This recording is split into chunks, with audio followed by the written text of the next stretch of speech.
Irmãos e irmãs do Centro Espírita Cearense, e a todos que nos acompanham no YouTube, os simpatizantes da doutrina espírita, vamos para o nosso Evangelho, preces e irradiações desta noite.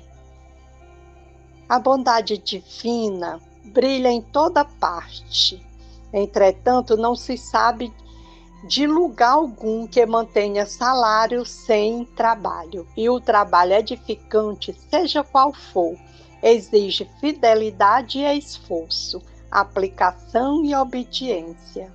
Jesus a ninguém prometeu direitos sem deveres. Ao invés disso, ele que transitou no caminho dos homens, invariavelmente subordinado aos interesses do reino de Deus, convidou-nos a cooperar espontaneamente na construção do bem, advertindo-nos claramente: tomai sobre vós o meu jugo. Seja qual for a experiência, convence-te de que Deus está conosco em todos os caminhos. Isso não significa omissão de responsabilidade ou exoneração da incumbência de que o Senhor nos revestiu. Não há consciência sem compromisso, como não existe dignidade sem lei. Nasceste para realizar o melhor. Desempenhamos as nossas funções com o apoio de Deus.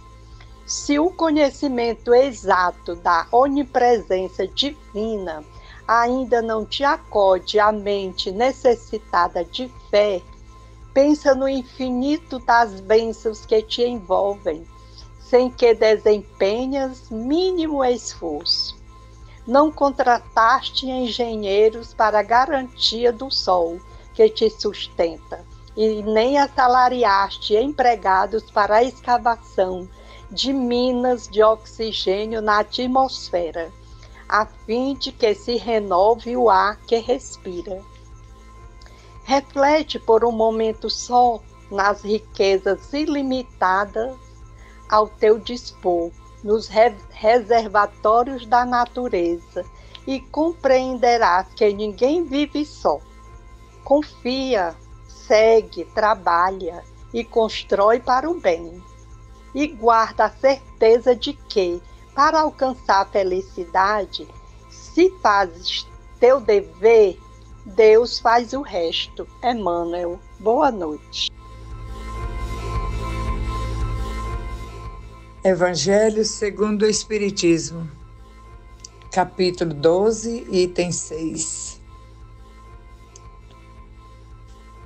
Continuação da mensagem: amai os vossos inimigos, os inimigos desencarnados. Podemos, pois, ter inimigos entre os encarnados e os desencarnados. Os inimigos do mundo invisível manifestam sua malevolência pelas obsessões e obsessões que têm vitimado tanta gente e que representam uma variedade nas provações da vida. Tais provações, como as demais, concorrem para o adiantamento do ser e devem ser aceitas com resignação e como consequência da natureza inferior do globo terrestre. Se não houvesse homens maus na terra, não haveria espíritos maus à sua volta. Se, portanto, devemos usar de benevolência com os inimigos encarnados, assim também devemos proceder com relação aos que estão desencarnados. Antigamente sacrificavam-se vítimas sangrentas para aplacar os deuses infernais, que não eram senão os espíritos maus. Aos deuses infernais sucederam os demônios, que são a mesma coisa.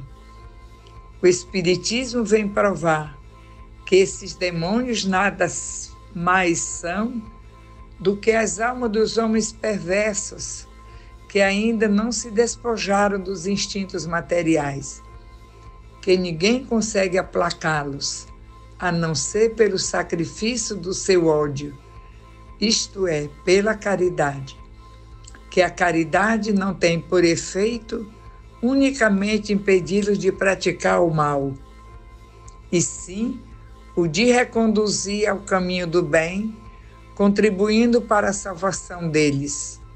É assim que a sentença "Amai os vossos inimigos" não se circunscreve ao círculo acanhado da terra e da vida presente, mas também faz parte da grande lei da solidariedade e da fraternidade universais.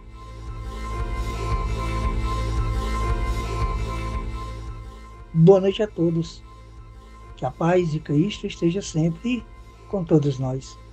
As reflexões do referido Evangelho consistem, primeiramente, em esclarecer aos presentes as consequências da inimizade após a morte, bem como a importância e a necessidade da indulgência para com os inimigos, concitá-los a observar o preceito de Jesus, amar os vossos inimigos. Como já sabemos, os espíritos do outro lado são aqueles que já viveram na Terra, e se não superaram suas provas, se continuaram na condição de renitentes, rebeldes, violentos, se voltaram para a pátria espiritual ainda guardando ódio e rancor, fica claro que poderão ainda continuar sua manifestação na conduta da vingança para com seus próximos que aqui ficaram. Manifesta sua malevolência pelas obsessões e subjugação que tem trazido para muitos que ficaram os sofrimentos, considerando que a referida condição não deixa de ser provas da vida. Devemos entender que tais provas irão concorrer para a evolução do espírito.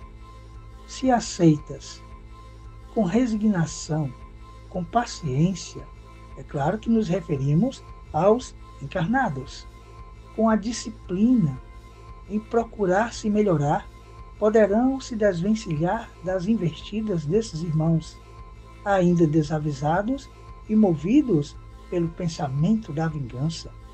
Esses terão que mudar o seu padrão vibratório. É assim que devemos fazer diariamente. E com certeza será mais uma prova vencida entre tantos que teremos que encarar pela frente. Infelizmente, ainda o planeta Terra tem como chaga o egoísmo e todos os vícios. E por ser ainda um orbe inferior, seus habitantes estarão sujeitos a tal condição, caso não estejam atentos à própria condição da Terra. O Evangelho do Cristo nos concita a vivência diária de seus ensinamentos, não somente com os encarnados, mas também com os desencarnados. Sermos benevolentes sempre e entendê-los sempre.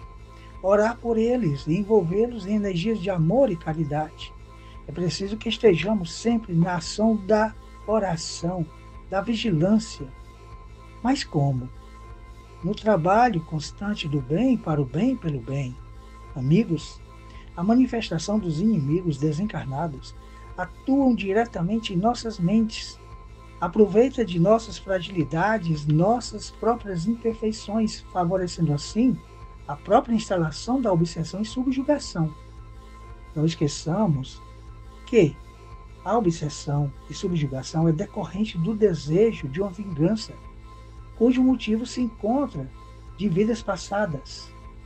Apesar das dificuldades que o viajor encarnado tem em sua caminhada, assim condições de se libertar da ação nociva dos inimigos desencarnados, pela vontade, pela reforma íntima, pela vivência do Evangelho de Jesus, ou seja, sendo sempre benevolentes para com todos, indulgentes para com as imperfeições alheias e perdoando sempre.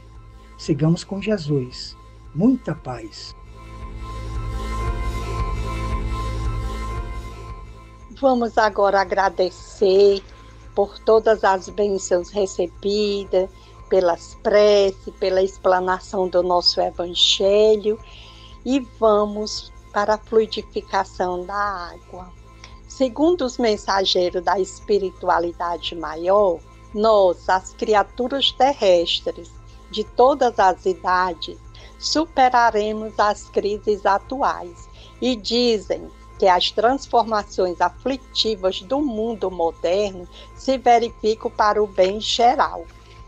Acreditamos que para que o homem atinja a perfeição, não se pode menosprezar os valores do espírito.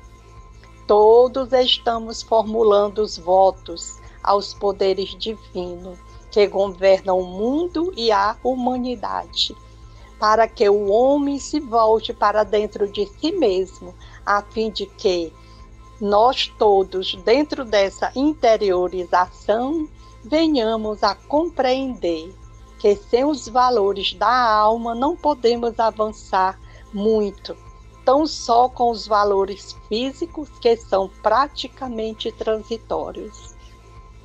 Assim, meus irmãos, confiamos nas palavras de Jesus, confiamos nos seus ensinamentos quando aqui esteve conosco, que amar ao nosso próximo, o nosso irmão, fazer todo o bem possível, é a mais pura realidade que nós temos, porque estamos fazendo para nós e para a humanidade toda, né?